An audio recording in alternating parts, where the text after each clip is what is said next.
It is comprehensible that anything associated with population geography, problems associated with population must go on to end with a certain type of suggestions, certain type of protocols, a certain type of advisories, and that is where the best end of this type of a topic can go on to mean certain things like population policy. There are three aspects of population policy that is required to be known. The first is what exactly governs population policy. The second is what are the different types of policies, that is pro-natalist policies, anti-natalist policy, migration policies, etc., internal migration policies. What could be the components of population policies in the future, and what are the new changes that may have taken place in a population policy here or there.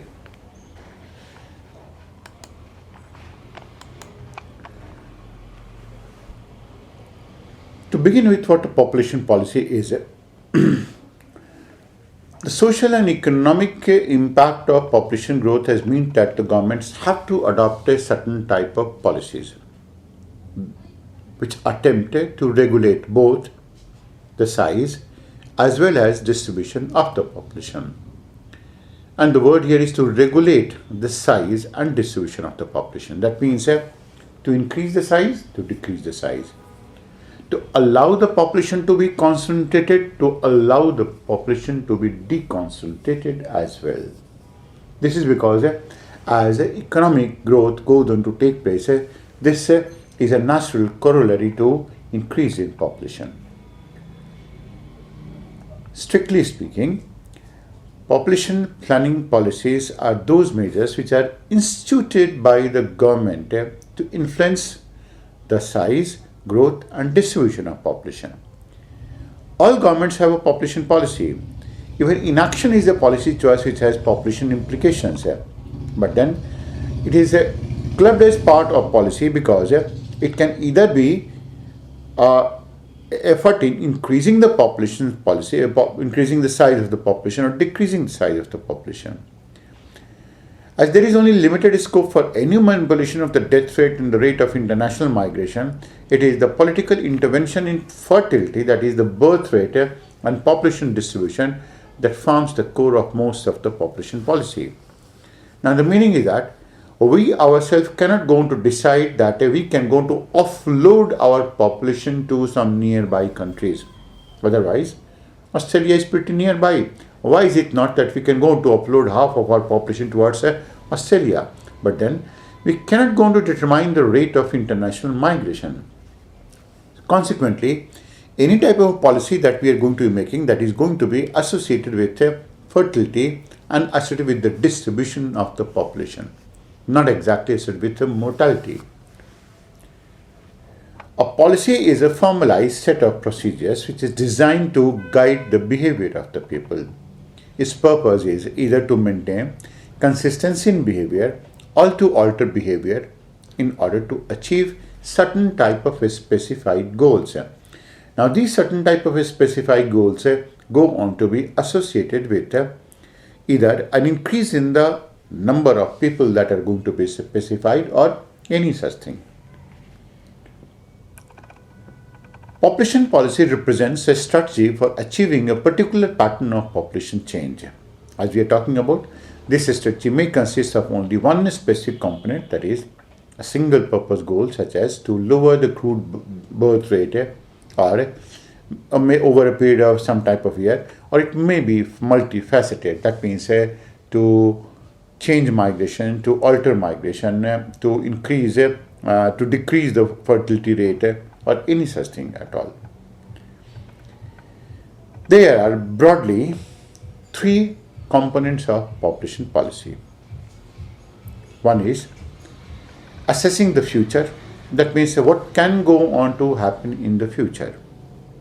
That means it is about projection. How much amount of it can we come to project for the future, and how is it that we actually go to see the future. Second is setting up some goals for the future. And having set these goals, we are left to determine the means of implementation of these goals. And when we are talking about means of implementation, that will basically going to comply that is it going to be through coercive means? Is it going to be through government mechanism? It is going to be planning by inducement. It is going to be planning by direction. That is means of implementation. Population policies are rarely ends in themselves, but actually designed to bring about certain type of a social change that the government or the country of that region may be thinking. The policy orientations to close the gap or maintain the fit between goals and projections include retarding the growth, promoting the growth, or either maintaining the growth. These are the three of them. So broadly speaking, there are going to be three types of population policies. The first is population retarding policies. The basic aim of population retarding policy is to somehow allow the population to decrease.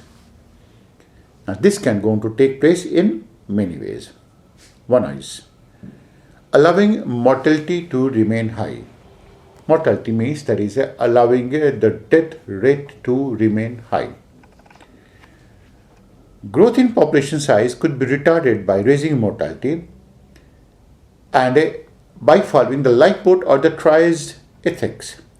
Lifeboat ethics goes on to say that is, if there is a lifeboat and there are a good number of people who have fallen into the water, then only few people will be required to board the lifeboat. The rest of them will be left in the water itself, either to cross it, which is impossible. That means either to live there and to die in that manner. Now this is why we're going to be talking about ethics. Triage ethics goes on to be by and large the same. That is, some people who go on to be approaching old age, so some of these people are picked up selectively for the purpose of some type of a preferential treatment of sorts. Now such type of policy, that is lifeboat and triage ethics, it's not possible to follow generally in this type of a world where the concerns go on to be very, very high with respect to that ethical conduct of the governments. But that is one of them. Second is by controlling migration. Retarding growth is more likely to be accomplished by encouraging emigration. That means allow the people to move out. At a minimum, discouraging immigration. That means do not allow the people to move in. Now this can be done by putting both physical and legal barriers to migration. For example, there is one can go on to put some type of laws which will go on to retard such type of migration of the people coming from other countries. However, this doesn't go on to be work so well because when the motivation levels are going to be very, very high, it doesn't go on to be functioning very, very well in this case. There are many countries that go on to be following such type of policy. Australia goes to be following Australian immigration laws are very, very, very strict. And that they go on to be having almost every sort of a scanning and screening for the people who go on to be trying to settle in that country. Canada goes into another one of them. Of course, US is always going to be one of these type of countries. But then US does go on to pick people selectively because that also goes on to concern their economic growth. And now even Eastern European countries are also a part of it. North American immigration policies are oriented towards a gatekeeping, that is keeping people who are unwanted. So what the North Americans are going to do is that they try to have an intake of those people who are going to be of a very, very, very high quality. And that is going to be one of the factors and reasons behind the very high quality of a population and the workforce that they're going to have. India is an exceptional case. India does go on to allow people to move out of the country. It's very lax. India has been perhaps the only country in the world which went on to allow a good number of people to come to their country from the neighboring countries as well. Now this is a factor that has put India into grave security risk as well. And there used to be governments particularly Uttar Pradesh government and Bihar government some time back, which used to be encouraging the immigrants coming from Bangladesh, saying that they are brothers, why is it not they can go to come here and there, and so on and so forth. They have been very, very lax in this case. Now, a good number of these people have gone on to become a real security threat to India. So, in order to control population, migration is going to be one of the solutions. But migration is only a temporary solution, because immigration is a lot easier to start than it is to stop. It cannot be stopped so easily, and it can't going to be stopped in a manner that we're going to think of. Then actions taken to restrict immigration can go on to have completely opposite effect. Opposite effect to such an extent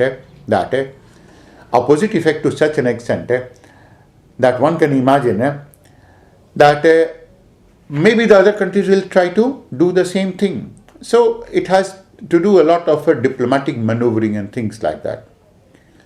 The fundamental cause of immigration may be outside the control of the policy makers as well. That means if India goes to make certain type of policy with respect to immigration, and the outside control factors are not in control of them at all. Moreover, governments don't go to actually understand the entire mechanism of immigration. Immigrants understand immigration better than politicians and academicians, and then they can go on to find a variety of ways to sneak into the country. So they are able to circumvent the policies which is aimed at stopping them, and they can go on to find a variety of ways, either through the agency or through some scrupulous agencies, or through certain type of routes to find their way into the country. So migration cannot go on to be the best method of such type of a control. The third is what we're going to be calling it is a fertility control. Fertility control is going to be called by the name of an anti-natalist policy. That means anything that goes into associated with it. Most of the population policies in the world are going to be having an anti-natalist orientation, that is towards controlling fertility, especially by providing family planning services. Anti-natalist policies are introduced by governments who are wishing to reduce population growth and are often associated with the introduction of family planning program. Now, the basic precondition for a sustained decline in fertility goes on to be the first: the acceptance of calculated choice as a valid element in fertility. That means it should be the choice of the people, and what exactly do they go on to choose, it should be the more important part. Then allowing them to build a perception that if they go on to have a reduced fertility, then that will be so good for them. That is the perception of advantages of reduced fertility in this case. The third is knowledge and mastery of effective techniques of control, whether by use of contraceptive method or by abstinence or by any other means.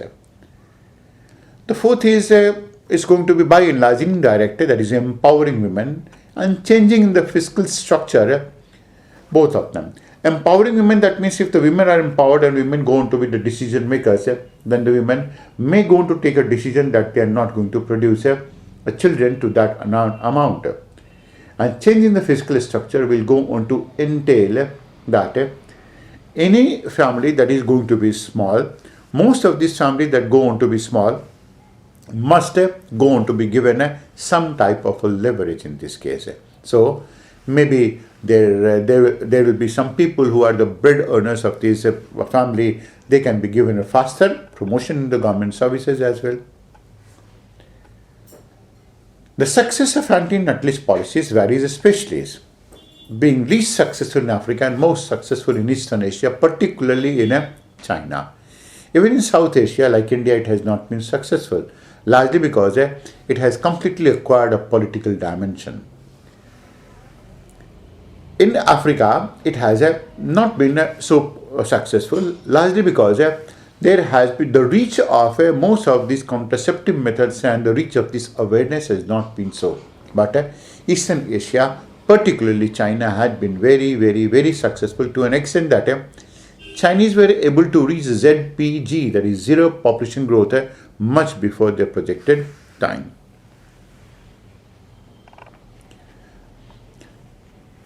The other of them is family planning program. Now, family planning program provide the technology and advice for couples to control their fertility. Family planning programs go on to be having many advantages and many components as well. One of the component of family planning program go on to be women education. That is, the more educated the girls are going to be, the less are the chances that they're going to produce children. Second is women employment. That is, if the women are employed, then they will not going to have a chance to manage their family. Consequently, the size of the family in any case will going to become limited. The third is dovetailing with health programs. That is, if the health of the women go on to be very, very good and they are able to take care of these children, and that the children's health is also going to be very, very good, then under such a condition, they will not be inclined to produce more and more children of sorts as well. Family planning programs are important in preventive health care, essentially because it helps to reduce infant and maternal mortality rates, as well as identification of, treatment of, and education of the people who are concerned with sexually transmitted diseases as well. And that's why it is going to be a holistic program, of course. As a part of this holistic program, one of this awareness campaign that goes on to be significant is going to be associated with the type of contraceptive that the people can go on to use. The type of contraceptive method used by the couples go on to vary spatially. That means in a space. Different countries go on to using different types of contraceptive or different type of birth control methods. For example, there are some traditional methods of birth control such as the withdrawal and the rhythm technique. Now, these type of techniques also go on to mean that the people who go on to follow and they go on to pursue such type of techniques, they are very respectful towards their women, and consequently they go on to follow these type of techniques in the developed countries.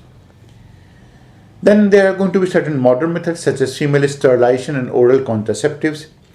These are going to be favored in the developing countries. Like it can go to be in some places like India.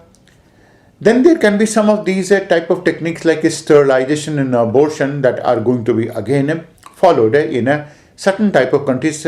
Female sterilization can go on to be in some those type of countries where the status of female is going to be low, and abortion goes on to be the same thing where the status of female go on to be really, really low.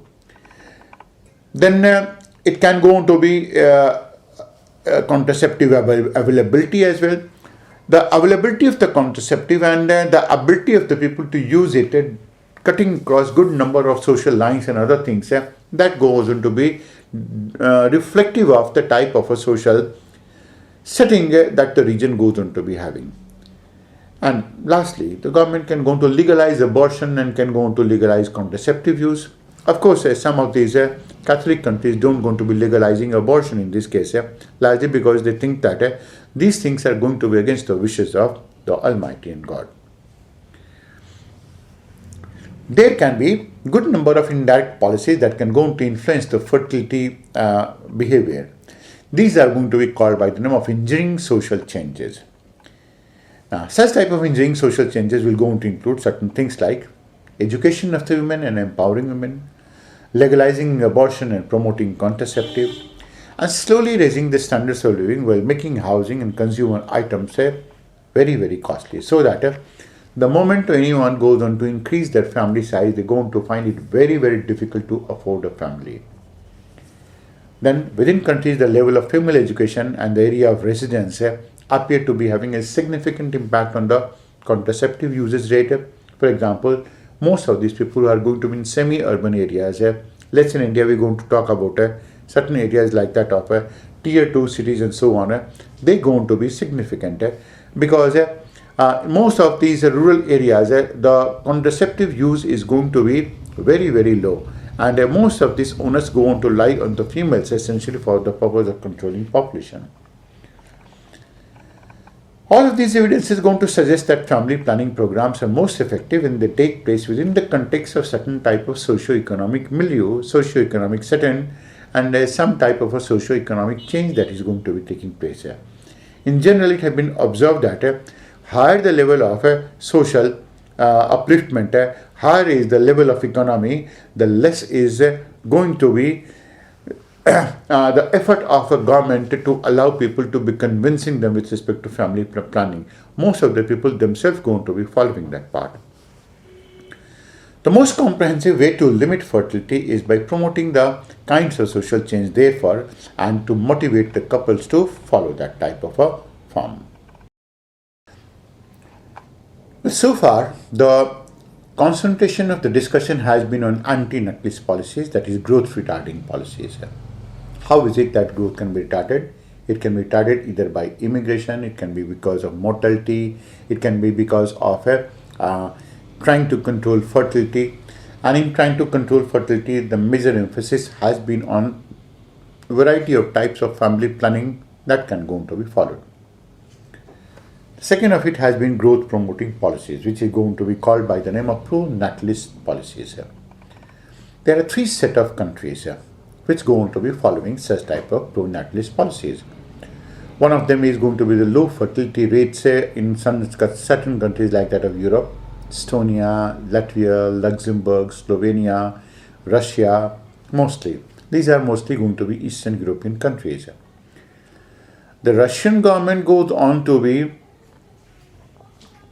so concerned about the falling fertility rate in their country that they go on to be saying to their people that is, please take a holiday in Wednesday, don't do anything, be in your house, make love to your family and make love to your wife and produce children. That is the extent of the desperation that the Russian government goes on to be in order to promote fertility in these countries. Then some of these pro-natalist policies are going to follow in countries of Africa as well. Now some of these countries of Africa are going to be having a different set of condition in comparison to that of Eastern European countries. Why?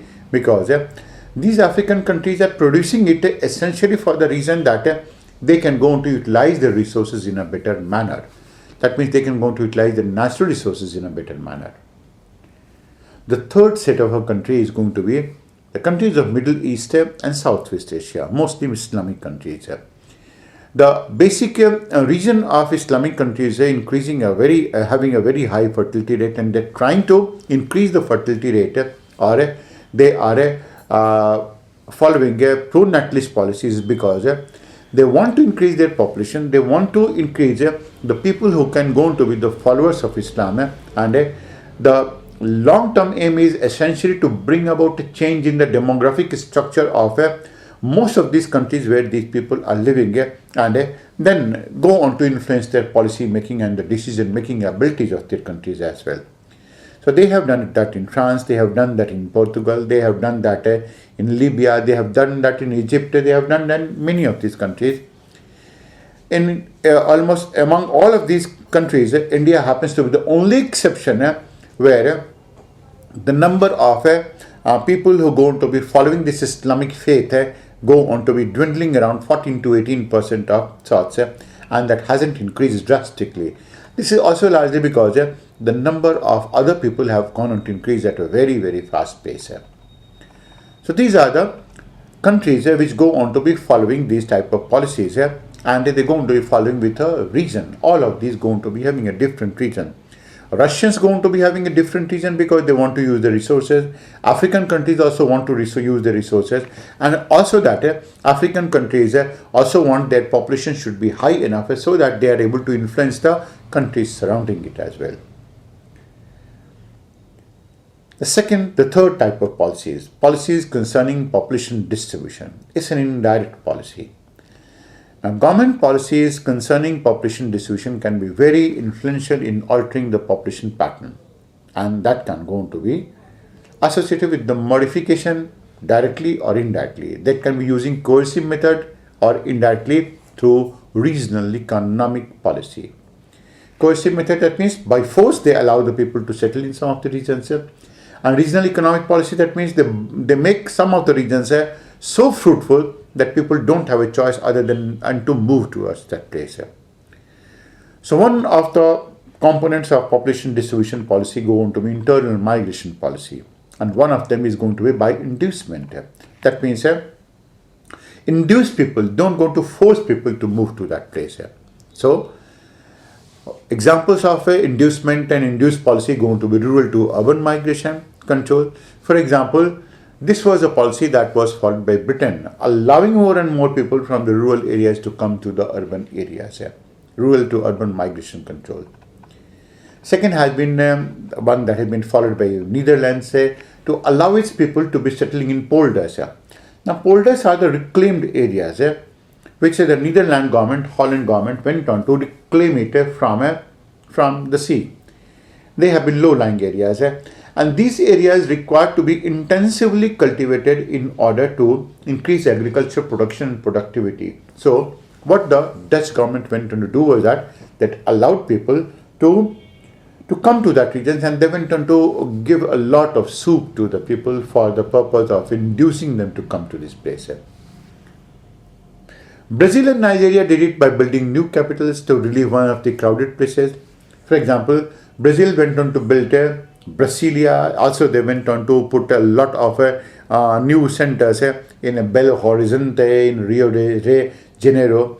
Nigeria went on to do it because it had now almost two capitals. One of them goes on to be Lagos and the other is going to be Abuja. And it is in this manner that they have been able to relieve some of these places of it. Now, this has been by inducement. But there have been some coercive policies also that have been followed. For example, the Chinese went on to follow coercive policy, and they went on to bring about a complete change in the demographic composition of Tibetan region by allowing the Chinese to settle in a place that was actually owned by the Tibetans. So it is the Chinese that are allowing the Chinese people to move towards Tibet and also to move towards Xinjiang. So while they have been responsible for bringing about demographic change in Tibet, and some of these people from Tibet went on to flew to India as well, they have been also instrumental in bringing about certain type of change in Xinjiang. And what the Xinjiang people, that is Uyghurs, what they have been doing is that they have been protesting against it. Now, in order to control this region and also for a lot of other regions, the Chinese are building an economic corridor that is connecting Xinjiang province of Kashgar to that of Gwadar in Pakistan. Now, that goes on to solve one of the problems of Pakistan as well. Pakistanis are also going to be doing the same thing, that is, they are following a coercive policy to allow people to settle in Gilgit Baltistan and not to move out of Gilgit Baltistan as well.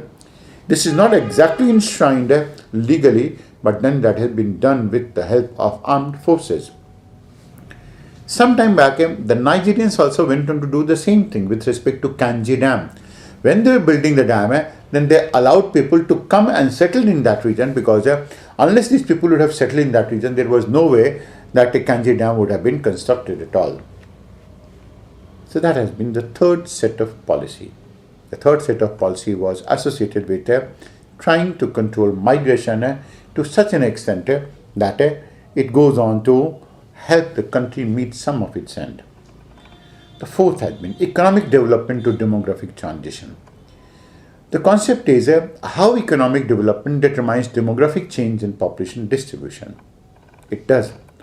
For example, the limited economic resources are the ones that are used for the purpose of building demographic transition. Some of these countries which went on to follow the colonial policies, they went on to build good number of wealth of the developed countries. They contributed to building wealth of the developed countries. Britain right now today is completely built out of the money that has been stolen out of India. That is, what the British did was that they completely pulverized India to such an extent that India, which used to be such a booming economy, now went on to completely crash to a large extent. And they did it with a very calculated, nefarious design. And it was a part of this nefarious design that In India, in one of these countries, one of the oldest civilizations, one of the most developed countries 200, 300 years back, we are speaking not our own language, but we have adopted a language that the British had given to us. The third has been the demographic change that took place 200 years in Finland to stabilize population. And we are talking about, that is the basic crux of economy is that it goes on to take some amount of time for the population to stabilize. And it was something like 200 years took for Finland to stabilize. And developing countries go on to be having a very, very fast doubling time. In the sense that is the population keeps on doubling after every 25, 30, 40, 50 years or so. Population growth in many countries outstrips economic growth and makes it difficult for many countries to keep up with the population growth. Therefore, it is essential that economic growth must go on to take place to such an extent that people are induced not to produce too many children. And it has been so, and it has been observed that anywhere where the economy has moved itself in such a manner that the number of children, that the income level has increased among the people, and also that the people have gone on to become much more happier, they have really gone on to bring their population growth very, very down. In some of these countries, it was energy that was easily available for allowing them to develop. For example, Britain was having a huge amount of energy availability with itself, and it was this energy that British went on to use it for the purpose of building their countries. Now, if the present countries, that is the present developing countries, go on to be talking in the same terms and following the same strategy, is unlikely to work largely because the energy use and the expenses associated with energy use will go on to become very, very high in the present condition. So, population policy go on to be a set of protocols, a set of policies that are aimed for attaining certain type of particular goal that a country wants to have. It can go on to either retard its population, it can go on to either increase its population, it can either go on to redistribute its population, or it can either go on to offload its population. These have been the four most important population policies that the world and the different countries of the world have gone on to follow. Now, having discussed population policy, it will be advisable to the candidates to follow the table that has been on their screen, that goes on to follow with them, that is given to part of its synopsis. There is the population control strategies for the developed countries as well as for the developing countries. So everything that we went on to discuss, that has now been tabulated for the benefit of the students who want to have a very quick review of everything. The likely question that can be asked from this type of a topic is going to be, one of them can go on to be associated with the mortality controlling factors. Of course, all of these. There is the basic question in this case can go on to be, discuss the various types of population policies that the world goes on to follow. Which is the policy that will go on to suggest for African countries and why? One question. Second question can be, is it that mortality influencing policies are going to be ethically sound for the present society? Give reasons in favor and against of your answer. That can be second one. The third can be maximum number of questions that can be asked from this topic here.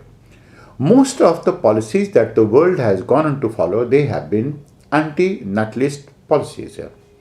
What are anti-natalist policies and what are the components of anti-natalist policies here? That can be one question. The second question can be, family planning can go on to be most successful in all of those places where family planning is going to be interwoven with socio-economic growth. Without socio-economic growth, there can never ever be any type of a family planning program that can be followed. The third question that can be asked here will be, Sometimes it is essential for a government to control its population through internal redistribution of a population. Identify the areas where such type of internal distribution of population has taken place and analyze to what extent they have been effective. The fifth can be migration as a policy for controlling population growth or even for maintaining it has not been very effective. Examine the reasons why migration cannot be a very effective tool in controlling population growth. And lastly, the last topic on which the question can be asked is, some of these countries have gone on to use a population as a tool, the distribution of population as a tool to control their territories. And the redistribution has brought about many type of ills associated with their society. Which have been these countries and what are the policies that they have followed? Discuss it along with their commensurate impacts. This is the way that the question can be framed out of these topics.